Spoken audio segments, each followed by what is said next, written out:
आज की बढ़ती हुई आबादी के दौर में अपना घर होना आज के समय में बहुत बड़ी बात है और बहुत ज़रूरी भी है। कई बार घर बनाने की चाहत में एक नशा सा बन जाता है, जिसकी चपेट में आकर ज़्यादातर मनुष्य अपना जीवन बर्बाद कर लेते हैं। तो क्या अपना घर बनाना वाकई में एक सम्मान की बात है या फिर किसी की सोची समझी साजिश? इसे समझने के लिए आइए जानते हैं आज की पूरी खूबसूरत कहानी। पर आगे बढ़ने से पहले यदि आपने चैनल को सब्सक्राइब नहीं किया है तो चैनल को जल्दी से सब्सक्राइब कर दो और वीडियो को लाइक कर दो। तो आइए शुरू करते हैं आज की कहानी। विनय शहर में एक किराए के घर में अपनी पत्नी और दो बच्चों के साथ रहता था। वह एक निजी कंपनी में लिपिक के तौर पर कार्य करता था। कई साल नौकरी करने के बाद विनय ने थोड़े पैसे जमा किए हुए थे, जिससे वे अपना घर खरीदना चाहता था।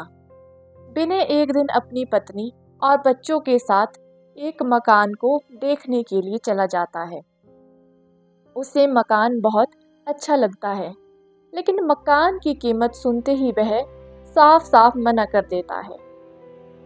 जाहिर सी बात है, जो एक आम इंसान होगा, इतनी ज़्यादा मकान की रकम होगी तो सुनते ही सब बौखला जाएंगे।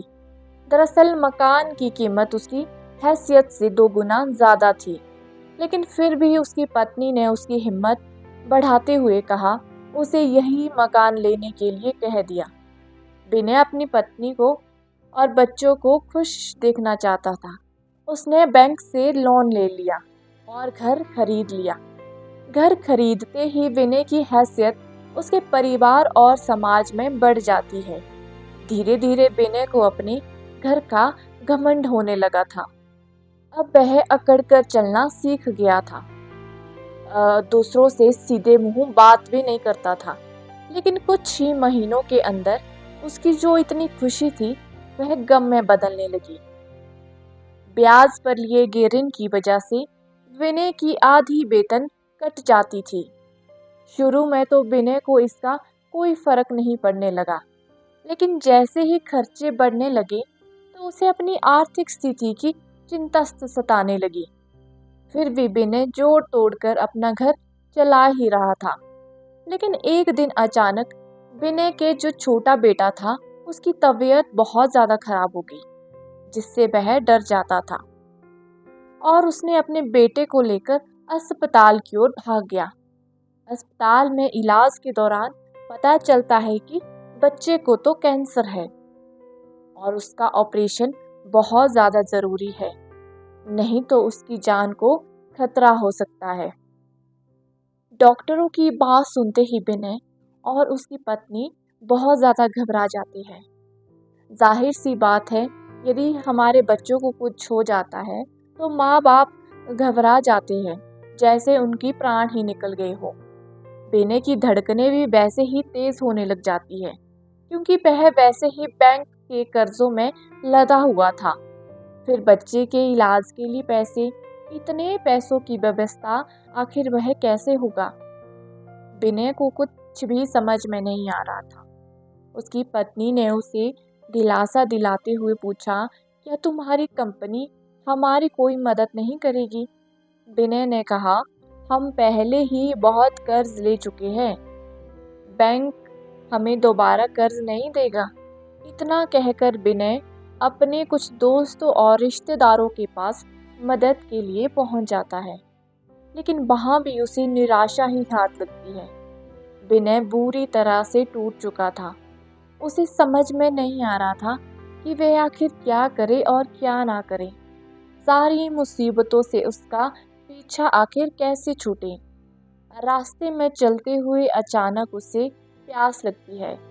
तभी उसकी नज़र एक विदेशी परिवार पर पड़ती है, जिसमें पति पत्नी उनका एक बेटा साइकिल से यात्रा कर रहे थे। वह उन्हें हाथ देकर रुकने को कहता है। विनय का इशारा पाते ही विदेशी जो परिवार होता है वह रुक जाता है। विनय उनसे पानी मांगता है, क्योंकि उसको बहुत ज़्यादा प्यास लग रही थी। वह तुरंत विनय को पानी पिलाते हैं। विदेशी परिवार लंबे समय से कई देशों की यात्रा कर रहा था, इसीलिए उन्हें कई भाषाओं का अच्छा ज्ञान हो रहा था। थोड़ी बहुत बातचीत के दौरान विनय को जैसे ही पता चलता है कि इस व्यक्ति ने अपनी सारी संपत्ति बेच दी है और अपने परिवार के साथ सभी देशों की यात्रा कर रहा है, इस बात से विनय के मन में उथल पुथल मच जाती है, क्योंकि वह अपना घर होना बड़ी शान की बात समझता था। विनय को लगता था कि आखिर कैसे कोई अपना सब कुछ छोड़ बेचकर इतना खुश हो सकता है। विनय के चेहरे के हाव भाव देखकर विदेशी व्यक्ति को उसके दिमाग में चल रही उलझन साफ नजर आने लगती है। विनय के विचलित मन को शांत करने के लिए उस व्यक्ति ने विनय से कहा, मेरा मानना है कि पूरी दुनिया ही मेरा घर है। किसी एक कोने पर अपना अधिकार जताकर मैं इतनी बड़ी पृथ्वी को पराया कैसे कर दूं? आज मैं पूरी दुनिया के किसी भी कोने में बिना चिंता के रह सकता हूँ, लेकिन यदि मेरा अपना मकान होता तो शायद मुझे उसकी देख रेख के लिए ज़्यादा परेशान होना पड़ता। तभी विनय ने उन्हें रोकते हुए कहा, तो क्या हम अपना घर ही ना बनाएं? तभी उस व्यक्ति ने कहा, घर तो पशु पक्षी भी बनाते हैं, लेकिन उस पर पूरी जिंदगी निर्भर नहीं रहते, क्योंकि हर जीव की आज़ादी ही उनका परम लक्ष्य होता है। फिजूल का बंधन पालकर जीवन क्यों जिया जाए? इस दुनिया का कोई भी साधन तब तक तुम्हारे लिए उचित है जब तक तुम उसका इस्तेमाल करते हो, लेकिन जब तुम उस साधन के अनुरूप इस्तेमाल होने लगो, इसकी देख रेख करने की जिम्मेदारी स्वीकार कर लो, तो तुम्हें उस जीवन का क्या महत्व है? विनय बड़े गौर से विदेशी की बातें सुन रहा था। अचानक उसकी बातों से प्रभावित हुए उसने पूछा, तो ऐसी परिस्थिति में हमें क्या चुनना चाहिए?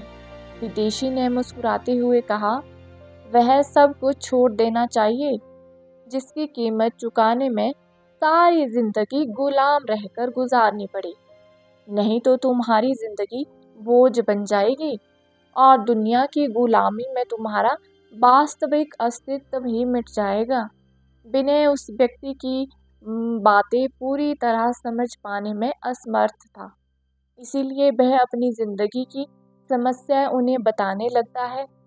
वह तुरंत उसे कहते हैं, तुम्हें अपना घर बेच देना चाहिए।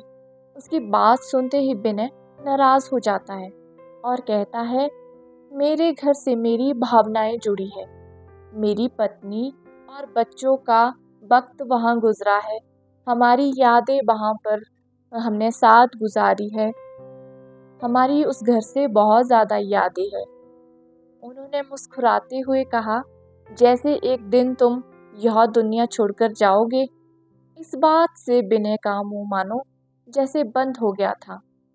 विदेशी व्यक्ति अपनी बातें आगे रखते हुए कहता है, तुम्हें समझना होगा कि दुनिया की अर्थव्यवस्था चलाने के लिए जो हमारी सामाजिक सोच है उसको बदलना बहुत ज़रूरी होता है, और इसी योजना के तहत बैंक जैसी बड़ी बड़ी संस्थाओं के द्वारा मीडिया के माध्यम से हमारे दिमाग में यह भावना डाली गई है कि अपना घर होना सम्मान की बात है, और हमें मानसिक तौर पर इसी बात को सत्य मान रखा है, जिससे तुम्हारी जिंदगी में खुशियाँ आई ही ना हो, लेकिन बैंकों ने कर्जों के माध्यम से तुम्हें अपना गुलाम बना लिया है।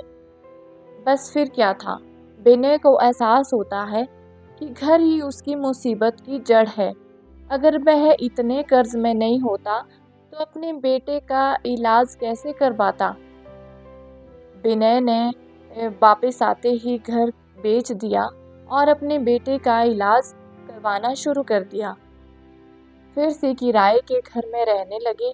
इस घटना ने विनय को सिखा दिया था कि साधन सफ़र करने के लिए होते हैं, मंजिल बनाने के लिए नहीं। और इसी के साथ आज की यह कहानी यहीं पर ख़त्म होती है।